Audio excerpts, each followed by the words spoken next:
नमस्कार। एक और कांग्रेस के अंदर, चाहे आप पंजाब की बात करें या आप राजस्थान की बात करें, इन राज्यों में जो सियासी उठापटक चल रही है, दूसरी ओर भारतीय जनता पार्टी का हाल भी अलहदा नहीं है।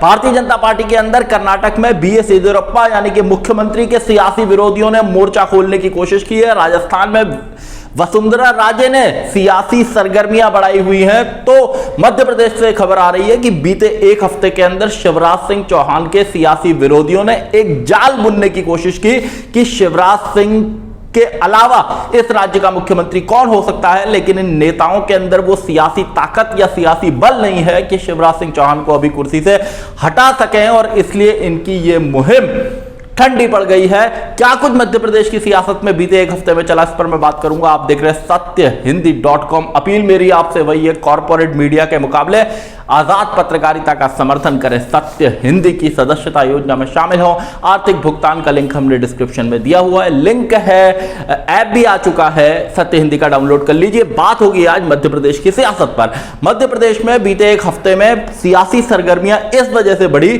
कि सबसे पहले कैलाश विजयवर्गीय, जो लंबे वक्त तक बंगाल बीजेपी में काम देखते रहे, प्रभारी हैं अभी भी, उनकी अब सक्रियता मध्य प्रदेश में बढ़ रही है। बीते हफ्ते में उन्होंने नरोत्तम मिश्रा, जो गृह मंत्री है राज्य के, उनसे एक मुलाकात की। उसके बाद उन्होंने प्रहलाद पटेल, जो केंद्रीय मंत्री है, उनसे एक मुलाकात की। और भोपाल और दिल्ली में भी उनके कुछ मध्य प्रदेश बीजेपी के नेताओं से मुलाकात हुई। इन मुलाकातों के बाद सियासी चर्चाओं का दौर बढ़ा, और इसी बीच में मध्य प्रदेश बीजेपी के पूर्व अध्यक्ष, राज्यसभा के पूर्व सांसद प्रभात झा भी सक्रिय हुए, और प्रभात झा ने की नरोत्तम मिश्रा के साथ मुलाकात हुई। और प्रभात झा को कहा जाता है कि वो शिवराज सिंह चौहान के धुर विरोधियों में शामिल रहे। इन दिनों ऐसा लगता है कि सियासी जो माहौल है उससे थोड़ा बाहर है, चर्चा में नहीं दिखाई देते।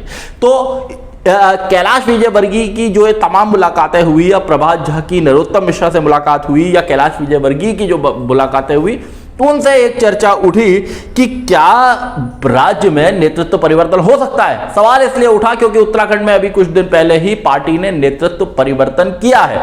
तो क्या मध्य प्रदेश के अंदर कोई ऐसा सियासी माहौल बन रहा है? लेकिन सबसे बड़ा सवाल है कि ये जो दावेदार हैं, ये दावेदार एकजुट नहीं, या इनके पास इतनी सियासी ताकत नहीं है कि आलाकमान के पास जाकर इतने विधायक जुटा सकें कि ये शिवराज सिंह चौहान को सत्ता से हटा सकें। और अब नरोत्तम मिश्रा ने खुद इस बात को कहा कि ये जो खबरें चली व्हाट्सएप पर, फेसबुक पर, नेतृत्व परिवर्तन की अटकलें, ये सारी फेक न्यूज हैं, ये सारी बेसलेस हैं, इनका कोई आधार नहीं है। लेकिन जो सियासी जानकार हैं मध्य प्रदेश के, वो निरंतर इस बात को बताते हैं कि प्रदेश के अंदर सियासी सरगर्मियां तेज थी। और अब जब नरोत्तम मिश्रा ने इसका खंडन किया कि ऐसी इन मुलाकातों में इन सियासत जैसा कुछ नहीं था, तो कैलाश विजयवर्गीय ने भी इस बात को कहा कि इस तरह की अटकलें, नेतृत्व परिवर्तन को लेकर जो बदलाव या जो चर्चा या जो अटकलें चल रही हैं, वो महज अटकलें हैं और उनमें कहीं कोई सच्चाई नहीं है। लेकिन अगर एक बात करें कि मध्य प्रदेश में इतने लंबे वक्त से शिवराज सिंह चौहान वहां पर मुख्यमंत्री हैं, तो उनके बाद कौन दावेदार हो सकता है? तो उसमें किसका नाम आता है? पहला नाम नरोत्तम मिश्रा का आता है। जब 2018 में के बाद जब सरकार गिरी कमलनाथ की, और उस समय भी नरोत्तम मिश्रा का नाम आगे था, लेकिन शिवराज सिंह चौहान पर ही आलाकमान ने दांव लगाया। नरोत्तम मिश्रा एक दावेदार हैं, कैलाश विजयवर्गीय बीजेपी के राष्ट्रीय महासचिव हैं, वो एक दावेदार हैं, प्रहलाद पटेल जो ओबीसी वर्ग से आते हैं, वो एक दावेदार हैं मध्य प्रदेश में। उमा भारती के बाद, बाबूलाल गौर के बाद आप यहां तक आएंगे, शिवराज सिंह चौहान तक ओबीसी वर्ग के पास कुर्सी रही है। 40% से ज्यादा आबादी ओबीसी वर्ग की है। और प्रहलाद पटेल के पक्ष में बड़ी बात जाती है कि वो भी प्रदेश के मुख्यमंत्री हो सकते हैं, क्योंकि इस तरह की चर्चा बार बार चलती है कि शिवराज सिंह चौहान को केंद्र की सियासत में लाया जा सकता है। लेकिन कहा जाता है कि शिवराज सिंह चौहान मध्य प्रदेश की सियासत में ही बने रहना चाहते हैं। मध्य प्रदेश की सियासत उन्हें भाती है, उन्हें वहां पर मामा कहकर भी बुलाया जाता है। तो ये तो दावेदार थे शिवराज। एक ज्योतिरादित्य सिंधिया, उनकी भी अभी उनका सियासी कद बढ़ने की चर्चाएं हैं, क्योंकि शुभेंदु अधिकारी जो टीएमसी से बीजेपी में कुछ महीने पहले आए, उनको भारतीय जनता पार्टी ने बंगाल में नेता विपक्ष का दर्जा दिया। बहुत बड़ा दर्जा है नेता विपक्ष। इसके अलावा अगर आप असम जाएं तो हिमंता बिश्वा शर्मा जो कुछ साल पहले कांग्रेस से बीजेपी में आए हैं, उन्हें राज्य का मुख्यमंत्री बनाया गया है, जबकि वहां सिटिंग चीफ मिनिस्टर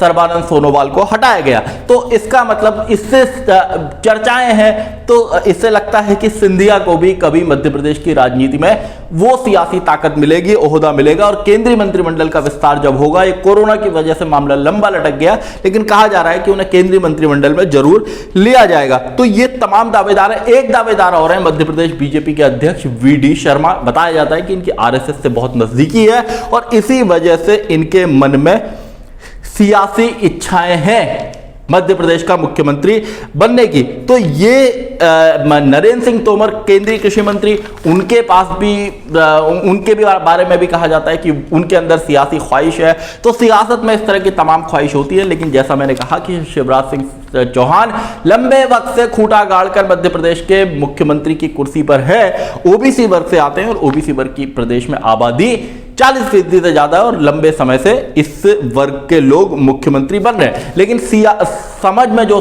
सीधी बात आती है मध्य प्रदेश की सियासत की, वो यही है कि ऐसे वक्त में जब वहां सरकार स्थिर रूप से चल रही है और चुनाव 2023 में होना है, तो 2023 में मुख्यमंत्री पद की दावेदारी किसके पास जाएगी, कौन होगा, इसको लेकर बाकी जो दावेदार हैं उनके अंदर भी जो एक कहा जाना चाहिए ख्वाहिश या तमाम सवाल उनके अंदर भी रहते हैं, क्योंकि बार बार इस बात की चर्चा होती है कि लंबे वक्त से शिवराज सिंह चौहान एक राज्य के मुख्यमंत्री हैं, उन्हें केंद्र की राजनीति में केंद्र सरकार में लाने की बात कही जाती है, और जो बाकी दावेदार हैं उनका भी जो धैर्य है, जो वक्त है, वो लंबा बढ़ रहा है। अभी हालांकि जब इस तरह की चर्चाएं चली, इसके बाद नरोत्तम मिश्रा और कैलाश विजयवर्गीय ने साफ इस बात को कहा कि प्रदेश के अंदर इस तरह की चर्चाएं निराधार हैं और शिवराज सिंह चौहान उनके नेता हैं, मुख्यमंत्री हैं और वही उनका ही राज चलेगा। लेकिन शिवराज सिंह चौहान के जो करीबी विधायक हैं, मंत्री हैं, वो भी इस बात को जानते हैं कि जब तक चौहान प्रदेश के अंदर बने हुए हैं तो उनकी भी सियासत मजबूत है। और ऐसे जो चर्चा है इस तरह की, जैसे मैंने कर्नाटक बीजेपी में कहा कि येदियुरप्पा के खिलाफ एक सियासी माहौल उनके विरोधी लगातार बना रहे हैं, या केरला बीजेपी के अंदर इन दोनों बड़ी जबरदस्त उठापटक चल रही है 3.5 करोड़ रुपए की डकैती के एक मामले को लेकर। केरल बीजेपी से वहां के नेताओं से वहां की पुलिस पूछताछ कर रही है। इस बारे में कहा जा रहा है कि प्रधानमंत्री और गृह मंत्री इन्होंने रिपोर्ट मांगी है कि आखिर केरल बीजेपी में क्या चल रहा है। तो बीजेपी की राज्य इकाइयों में भी, जैसे राजस्थान में खलबली है, उत्तराखंड में आपने नेतृत्व परिवर्तन किया, उत्तर प्रदेश में लगातार सियासी चर्चाएं चल रही है, तो इसी तरह मध्य प्रदेश का भी एक नंबर है, राजस्थान का भी एक नंबर है। तो ये जो सियासी माहौल है ये आने वाले दिनों में कुछ और पकेगा। और 2022 का जो विधानसभा चुनाव, जिसमें 5 राज्यों के विधानसभा चुनाव है और शुरुआत में है फरवरी में, उसके बाद फिर गुजरात का और हिमाचल प्रदेश का चुनाव है, उसमें सियासी माहौल बहुत कुछ साफ होगा, क्योंकि कोरोना के कारण स्थितियां बहुत ज्यादा बदली हैं और 2024 के चुनाव की जो पूरी जो सियासत है उसको तय करने में आने वाले कुछ महीने बेहद महत्वपूर्ण रहेंगे। कुल मिलाकर इस खबर में यही बात है कि जो मेल मुलाकातों का दौर मध्य प्रदेश के नेताओं के बीच में चला, वो अब एक केवल व्हाट्सएप की खबरें या फेसबुक तक सीमित रह गया और ऐसा कोई नेतृत्व परिवर्तन या बदलाव की अटकलें सिर्फ अफवाह या अटकलों तक सीमित रह गई। और शिवराज सिंह चौहान का झंडा अभी मध्य प्रदेश के अंदर मजबूत है अपने सियासी विरोधियों के मुकाबले। तो मध्य प्रदेश की सियासत पर नजर बनी रहेगी और भी जो तमाम सियासी अपडेट्स होंगे वो मैं आपके लिए सत्य हिंदी पर लाता रहूंगा। धन्यवाद। सत्य हिंदी का ऐप डाउनलोड करें गूगल प्ले स्टोर पर।